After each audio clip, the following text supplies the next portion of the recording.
IBA News. Joining us now from our Tel Aviv studio is Middle East expert Dr. Hani Zubeida from the IDC in Herzliya. Thank you so much for joining us.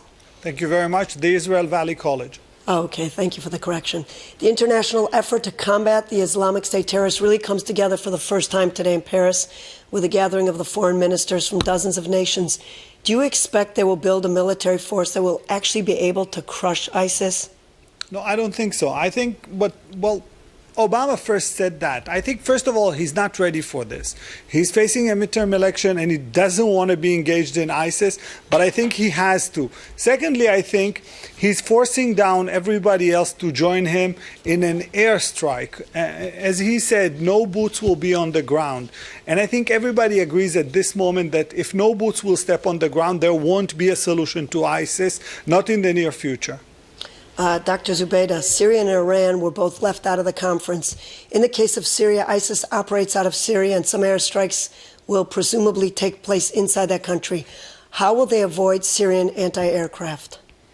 Well, I think Syria is going to somehow cooperate quietly. I think Syria does not control the entire landscape of Syria, nor the space. I think in terms of anti-aircraft, I don't think the Syrian has the capability to completely cover Syrian space in that term. And I think, moreover, Syria would be very happy if ISIS will be taken care of by somebody else, because the Syrians have enough problems with the rebels. I think Iran is out of the picture. I think right now, as we see the coalition, we see people who came together because they have economic notions and issues in the Middle East. I don't think they want to attack in the Middle East. I don't think they want to put infantry on the ground in the Middle East. I think right now what we're seeing is an attempt to show somewhat of a front, but I don't think it's a very solid front.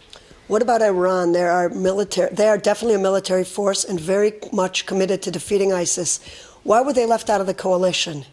Well, I don't think in Iran, the military forces, Iran right now is kind of like trying to segregate itself from the other nations that said they might cooperate with this front. I don't think Iran would like to go against any kind of like Islamic nationalist force, not ISIS, not Hezbollah, not any other force, although there has been some kind of like tension between Iran and the Hezbollah and Iran and other Islamic groups. I do not think Iran is ready to be part of a coalition that will go against any kind of like Islamic group. I don't think that's right. That's the right time for them or the moment for that issue. What, if anything, is Israel's role in the effort to defeat the Islamic State? Oh, the Israeli role is very clear. I think President Obama wants Israel to be quiet, sit on the sideline, and not do anything. Just like it was in Iraq back in the days. I do not think they need Israeli intervention there, because if Israel will intervene, then it will alienate all the Muslim countries and all the Arab countries in an attempt to try and join them, even silently, into the coalition. Any kind of intervention from Israel in that coalition or in that effort would probably put an end to any kind of hope to join the Arab states. Does that include Israeli intelligence?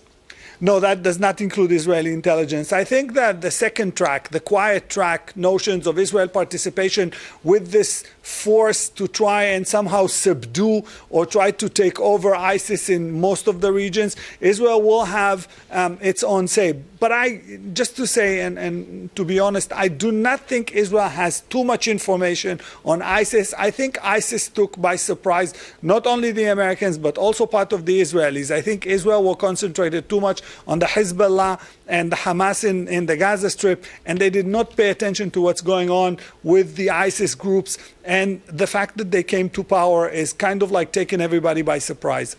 Thank you so much for joining us this evening, Dr. Zubeida. Thank you very much.